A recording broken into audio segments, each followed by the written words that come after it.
Hello बच्चों, let's read the question. Question से determinant of second order is made with element 0 and 1। Find the number of determinants with non negative values. तो यहाँ पर हमें number of determinants find out करने हैं जिनकी क्या हो, हमारी नॉन नेगेटिव वैल्यूज हो डिटरमिनेंट्स की। तो उस क्वेश्चन को सोल्व करने के लिए जो की कॉन्सेप्ट हम इसमें यूज करेंगे, की कॉन्सेप्ट इज, अगर हमारे पास क्या है, ऑर्डर 2 का डिटरमिनेंट है, ये कैसा होता है, ए बी सी डी। इस डिटरमिनेंट की वैल्यू हमारे पास क्या होती है, A D minus B C. So now यहाँ पर हमें क्या गिवन है, सिंस जो डिटरमिनेंट है, डिटरमिनेंट हमारा कैसा, जो यहाँ पर जो डिटरमिनेंट है वो कैसा है, ऑर्डर 2 का है और जिसके एलिमेंट क्या है, 0 and 1 है। Determinant determinant of second order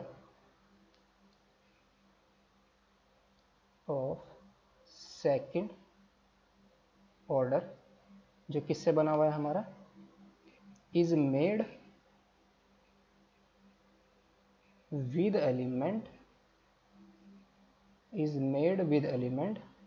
0 and 1।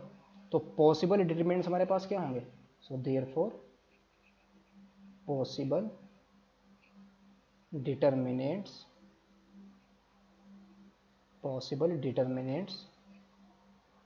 क्या आएंगे हमारे, विद एलिमेंट 0 and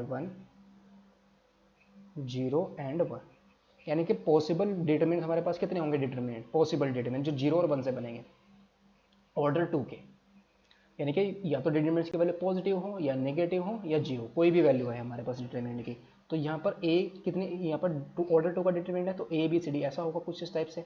अब यहाँ पर हम क्या करेंगे, जो एलिमेंट्स हमें चूज करने हैं 0 और 1 में से चूज करने हैं। तो ए को सेलेक्ट करने के कितने वेज है, ए के यानी कि जो एंटर ए है या तो 0 हो सकती है या 1 हो सकती है। सिमिलरली बी या तो 0 होगी या 1 होगी, सी सिमिलरली या तो 0 होगी या 1, डी बी या तो 0 होगी या 1। तो हर एक एलिमेंट को सेलेक्ट करने के कितने वेज है, 2 वेज। तो सभी को सेलेक्ट करना है तो प्रिंसिपल मल्टीप्लिकेशन यूज करेंगे, तो 2 इंटू 2 इंटू 2, तो ये हमारे पास टोटल डिटरमिनेंट्स बन जाएंगे। तो ये कितने होंगे, 16। तब ये तो आ गए हमारे पास possible determinants with element 0 and 1। लेकिन ये तो हमारे पास टोटल डिटरमिनेंट्स है। अगर इनमें से हम क्या करें, उन डिटरमिनेंट्स को सबमिट करें जिनकी नेगेटिव वैल्यूज आ रही है, तो हमारे पास नॉन नेगेटिव क्या आ जाएंगे, टोटल नंबर ऑफ डिटरमिनेंट्स आ जाएंगे जिनकी हमारे नॉन नेगेटिव वैल्यूज है। नॉन नेगेटिव का मतलब पॉजिटिव या जीरो, नेगेटिव को हटा देंगे इसमें से। So now determinants of order 2 with negative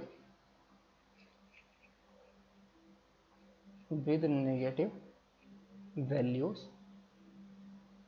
are.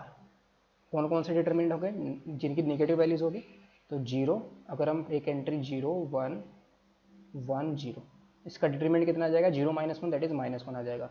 और अगर हम डिटरमिनेंट लें 0 1 1 1, इस डिटरमिनेंट की वैल्यू कितनी आ जाएगी, -1। और अगर हम इसमें डिटरमिनेंट ले लें 1 1 1 0, तो इस डिटरमिनेंट की वैल्यू क्या आएगी, -1 आ जाएगी। इसकी भी -1, इसकी भी माइनस, यानी कि नेगेटिव वैल्यूज आ रही है डिटरमिनेंट्स की। तो अगर हम इसके अलावा कोई भी डिटरमिनेंट चूज करिए तो वो पॉजिटिव डिटरमिनेंट आएगा, यानी कि ये तो डिटरमिनेंट की वैल्यू 1 आएगी या 0 आएगी। अगर यहाँ पर क्या आ जाए, 3 0 अगर हम चूज करते हैं तो डिटरमिनेंट की वैल्यू हमेशा 0 आ जाएगी। यहाँ पर अगर हम 2 0 हैं तो 2 0 को सिर्फ यहीं पर हम पुट कर सकते हैं। इसके अलावा अगर हम इन 0 को इधर पुट करें, यानी कि डायगोनल पर 1 आ जाए, तो डिटरमिनेंट की वैल्यू हमारे पास कितनी आ जाएगी, 1 आ जाएगी, यानी कि पॉजिटिव हो जाएगा। अगर कोई भी रो, किसी भी रो के अंदर सभी के सभी एलिमेंट हमारे 0 हो गए तो डिटरमिनेंट की वैल्यू 0, कॉलम के अंदर सभी एलिमेंट 0 हो गए तो डिटरमिनेंट की वैल्यू 0। तो यानी कि इन 0 को हम इन्हीं पोजीशन पर पुट कर सकते हैं। और अगर हमारे पास 3 0 आ जाएगी तो डिटरमिनेंट की वैल्यू 0 हो जाएगी। अगर इसमें एक 0 है तो सिर्फ 0 को यहाँ पर हम प्लेस कर सकते हैं और यहाँ पर, तभी अगर 0 को हम यहाँ पर प्लेस कर दिया तो डिटरमिनेंट की वैल्यू हमारे पास कितनी आ जाएगी, 1 आ जाएगी, पॉजिटिव वैल्यू मिल जाएगी। तो सिर्फ यही वैल्यूज़ हैं हमारे पास डिटरमिनेंट की जो नेगेटिव वैल्यूज दे रहे हैं। तो यही डिटरमिनेंट है, सिर्फ 3 ही डिटरमिनेंट ऐसे होंगे जो नेगेटिव वैल्यूज दे देंगे। तो टोटल हमारे पास डिटरमिनेंट कितने थे, 16। तो 16 में से अगर हम इन 3 को सेलेक्ट करें तो हमें क्या मिल जाएगा, रिक्वायर्ड मिल जाएगी, रिक्वायर्ड आंसर आ जाएगा हमारे पास। So therefore number of determinants हमें मिल जाएंगे, number of determinants with non negative with non negative value. तो 16 में से हम इन 3 को सब्ट्रैक्ट कर देंगे तो हमारे पास आंसर कितना आ जाएगा 13। तो इसका आंसर कितना होगा 13। Hope you understood it well, best of luck, thank you.